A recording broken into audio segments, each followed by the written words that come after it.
Seam together the front and back bodice pieces with a 1/2 inch seam allowance. Feel free to pin these pieces together as needed. Please ensure the right sides of your fabric are facing each other. Also ensure you're sewing both the front and back fused pieces together and both the non-fused front and back pieces together. By the end of this step, you'll end up with 2 identical bodice pieces. One will be completely fused.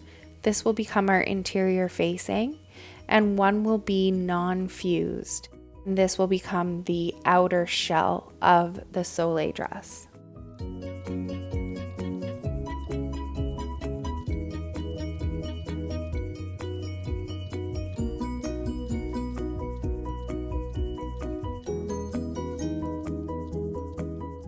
Press your side seams open and then towards the back.